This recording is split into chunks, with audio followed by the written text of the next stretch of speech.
ओम शांति। 22 अक्टूबर 2024 की साकार मुरली है। बाबा कहते मीठे बच्चे, बाप तुम्हें जो नॉलेज पढ़ाते हैं इसमें रिद्धि सिद्धि की बात नहीं।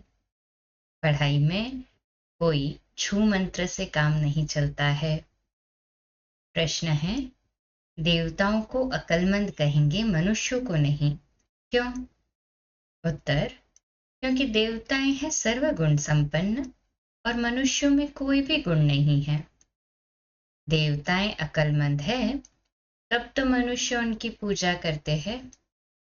उनकी बैटरी चार्ज है, इसलिए उन्हें वर्थ पाउंड कहा जाता है। जब बैटरी डिस्चार्ज होती है, वर्थ पेनी बन जाते हैं, तब कहेंगे बेअक्ल। ओम शांति। बाप ने बच्चों को समझाया है कि ये पाठशाला है, ये पढ़ाई है। इस पढ़ाई से ये पद प्राप्त होता है। इनको स्कूल व यूनिवर्सिटी समझना चाहिए। यहाँ दूर दूर से पढ़ने के लिए आते हैं। क्या पढ़ने आते हैं? ये एम ऑब्जेक्ट बुद्धि में है।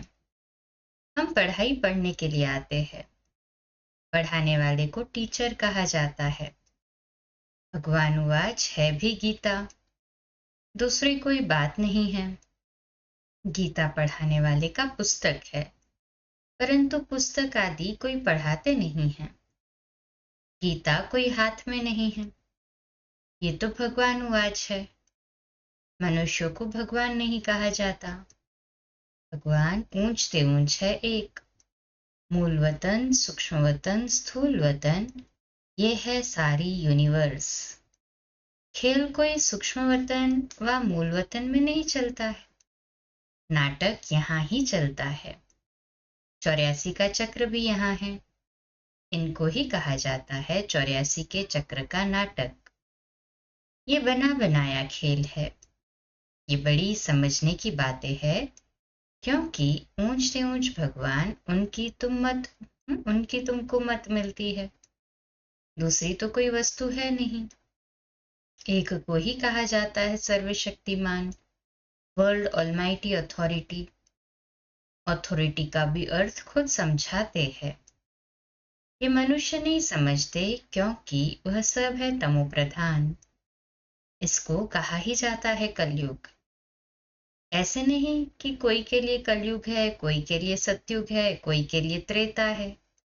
नहीं, जबकि अभी है ही नर्क, तो कोई भी मनुष्य ऐसे नहीं कह सकता कि हमारे लिए स्वर्ग है, क्योंकि हमारे पास धन दौलत बहुत है।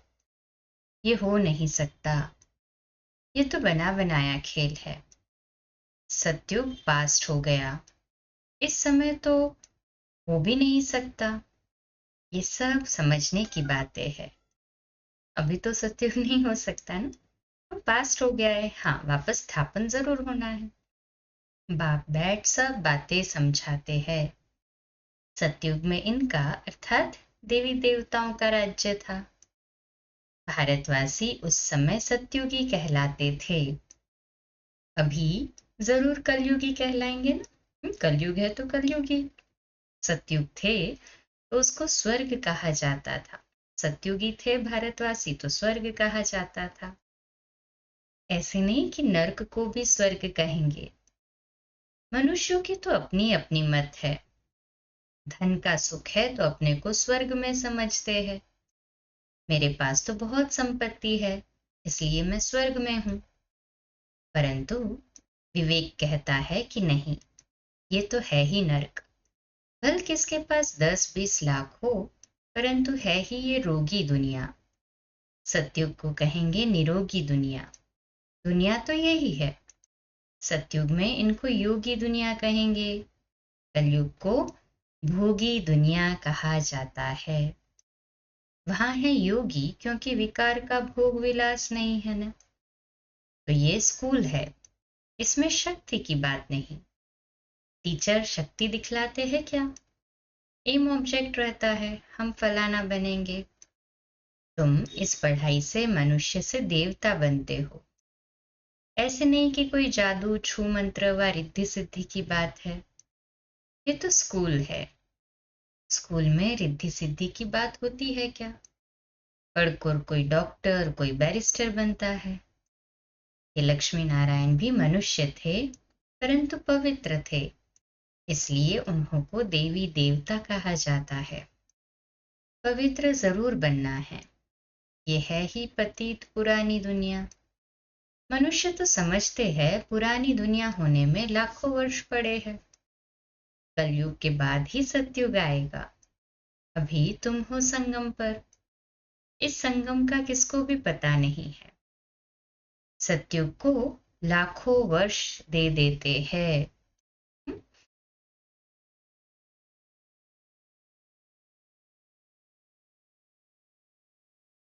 ये बातें बाप ही आकर समझाते हैं। उनको कहा जाता है सुप्रीम सोल। आत्माओं के बाप को बाबा कहेंगे। दूसरा कोई नाम होता नहीं।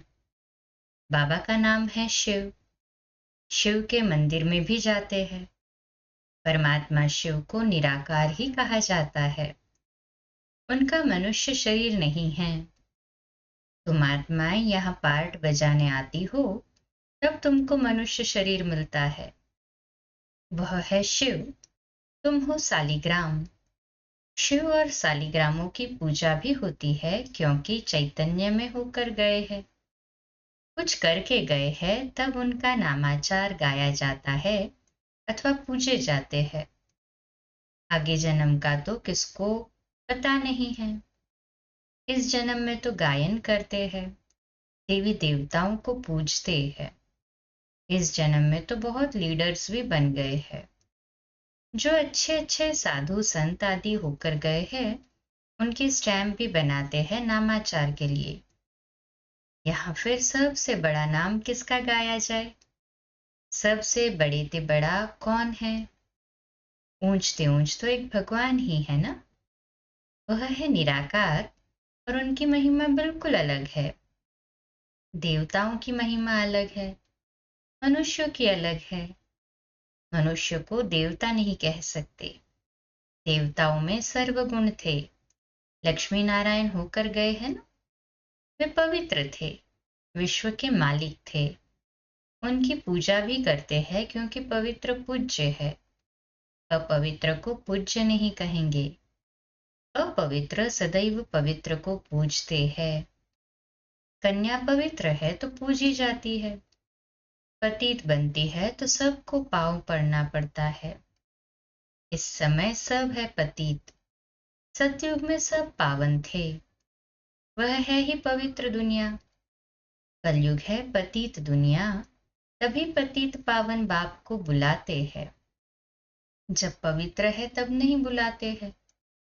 बाप खुद कहते हैं, मुझे सुख में कोई भी याद नहीं करते हैं।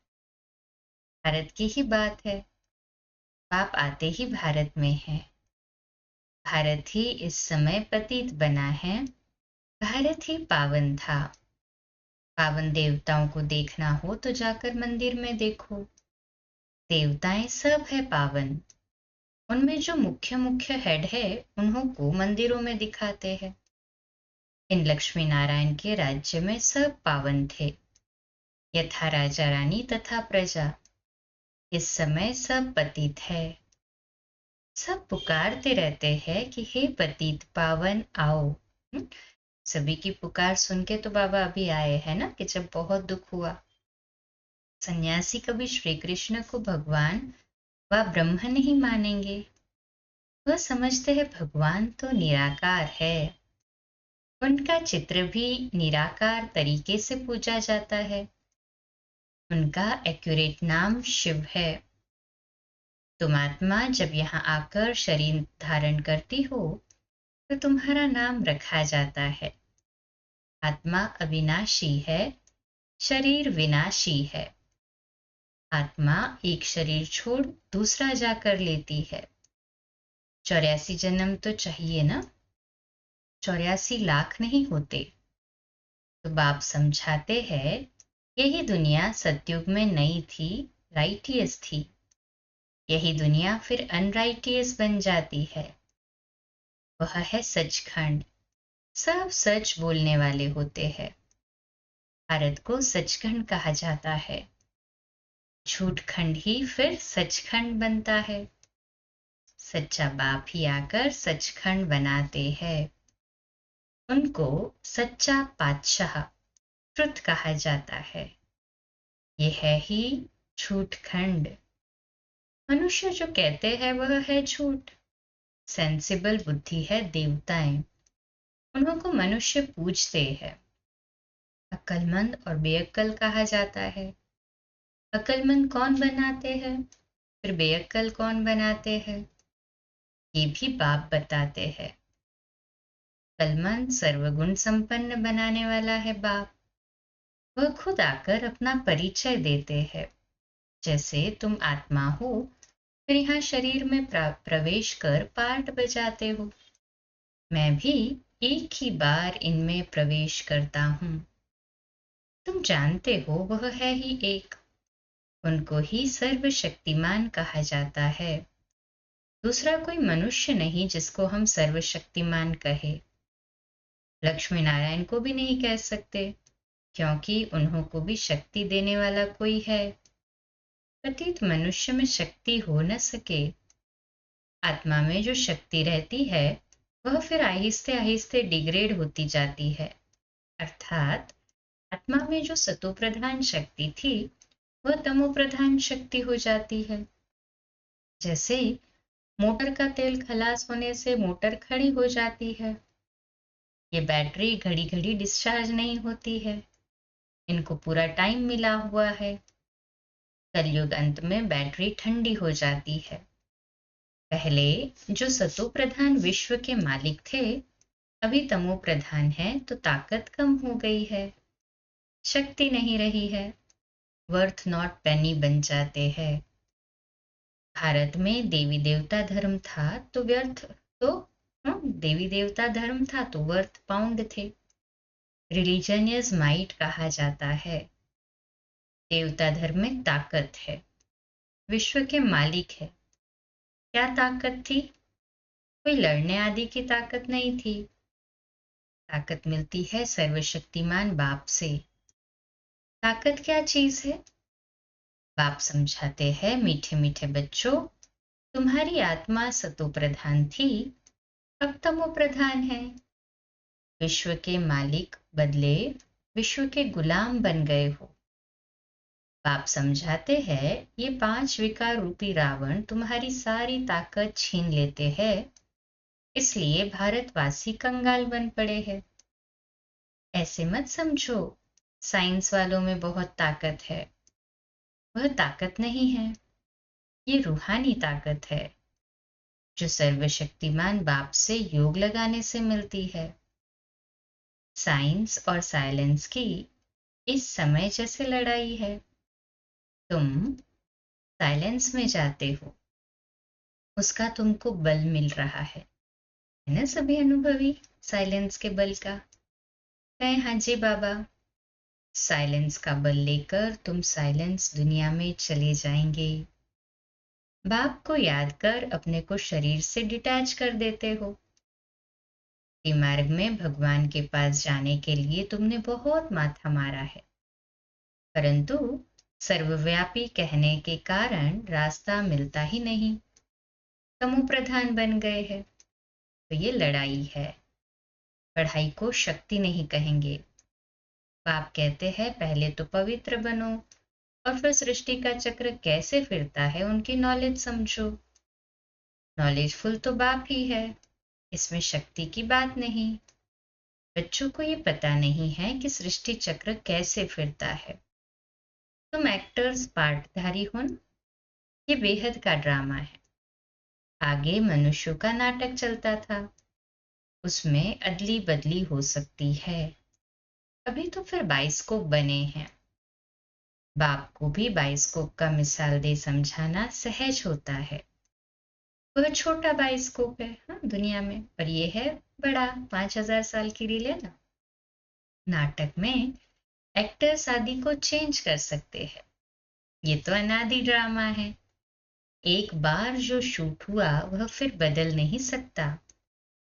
ये सारी दुनिया बेहद का बाइस्कोप है। शक्ति की तो कोई बात ही नहीं है ना। अम्बा को शक्ति कहते हैं, परंतु फिर भी नाम तो है। उनको अम्बा क्यों कहते हैं? क्या करके गई है? अभी तुम समझते हो कि ऊंच से ऊंच है अम्बा और लक्ष्मी। अम्बा संगम युग का गायन है। हम अम्मा को ही जगदम्बा कहते हैं ना, वही फिर सतयुग में लक्ष्मी बनती है। ये भी तुम बच्चे ही समझते हो। तुम नॉलेजफुल भी बनते हो और तुमको पवित्रता भी सिखलाते हैं। वह पवित्रता आधा कल्प चलती है, सतयुग और त्रेता युग। फिर बाप ही आकर पवित्रता का रास्ता बताते हैं वापस संगम युग पर। उनको बुलाते ही इस समय के लिए है कि आकर रास्ता बताओ और फिर गाइड भी बनो। वह है परम आत्मा। सुप्रीम की पढ़ाई से आत्मा सुप्रीम बनती है। सुप्रीम पवित्र को कहा जाता है। अभी तो पतित हो, बाप तो एवर पावन है। फर्क है ना। वह एवर पावन ही जब आकर सबको वर्षा दे और सिखलाए।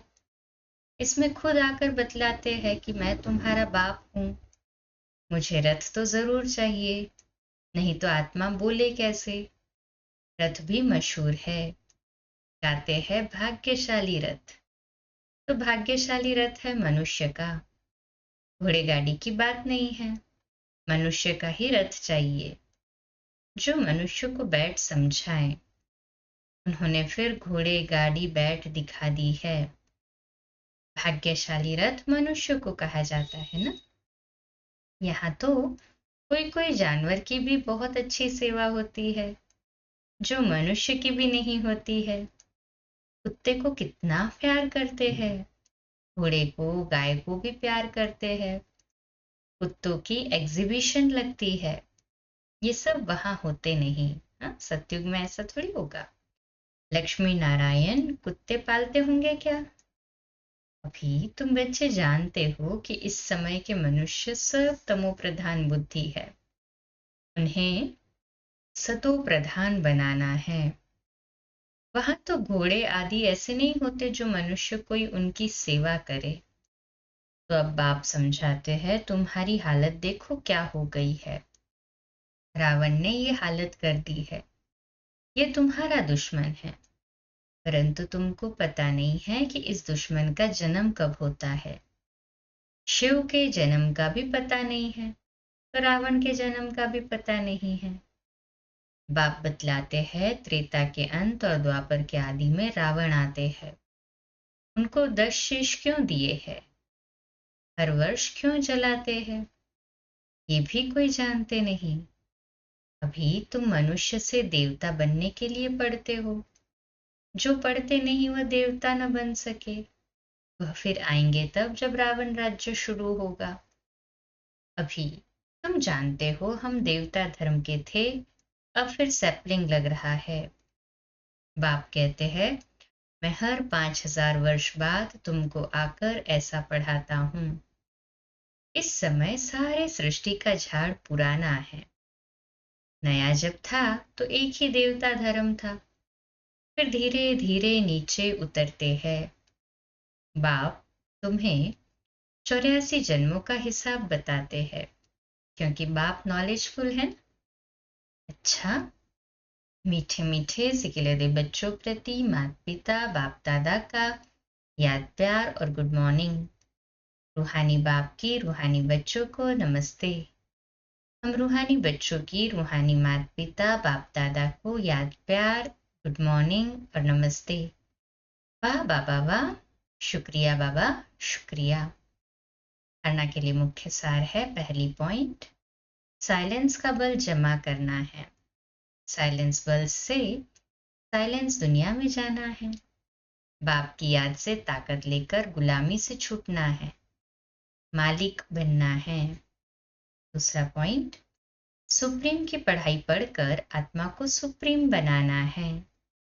पवित्रता के रास्ते पर चल पवित्र बनकर दूसरों को बनाना है, गाइड बनना है। आज का मीठा वरदान, अलफ को जानने और पवित्रता के स्वधर्म को अपनाने वाले विशेष आत्मा भव। आज का स्वमान है मैं विशेष आत्मा हूँ। मैं विशेष आत्मा हूँ। विश्लेषण। बाप दादा को खुशी होती है कि मेरा एक एक बच्चा विशेष आत्मा है, चाहे बुजुर्ग है, अनपढ़ है, छोटा बच्चा है, युवा है या प्रवृत्ति वाला है, लेकिन विश्व के आगे विशेष है। दुनिया में चाहे कोई कितने भी बड़े नेता हो, अभिनेता हो, वैज्ञानिक हो, लेकिन फलक को नहीं जाना तो क्या जाना। आप निश्चय बुद्धि हो, फलक से कहते हो कि तुम ढूंढते रहो, हमने तो पा लिया। प्रवृत्ति में रहते पवित्रता के स्वधर्म को अपना लिया, तो पवित्र आत्मा विशेष आत्मा बन गए। स्लोगन है जो सदा खुशहाल रहते हैं वही स्वयं को और सर्व को प्रिय लगते हैं। आज का अव्यक्त इशारा है जब आपस में दिलों का मिलन होता है तब आपके संस्कारों में बाप दादा के संस्कार देखने में आएंगे, फिर प्रत्यक्षता के नगाड़े बजेंगे और समाप्ति होगी। बाप दादा अब संस्कार मिलन की महाराज देखना चाहते हैं। इसके लिए पहले स्वयं को एडजस्ट कर दूसरों में संस्कार मिलाने का दृढ़ संकल्प करो। एडजस्ट करने की शक्ति संस्कारों को मिला देगी। अच्छा, कम बोलो, धीरे बोलो, मीठा बोलो, सत्य बोलो, सोच समझकर बोलो। निमित्त भाव, निर्माण भाव, निर्मल वाणी। आज का नया दिन आप सभी को मुबारक हो, मुबारक हो, मुबारक हो। शुभ दिवस। ओम शांति।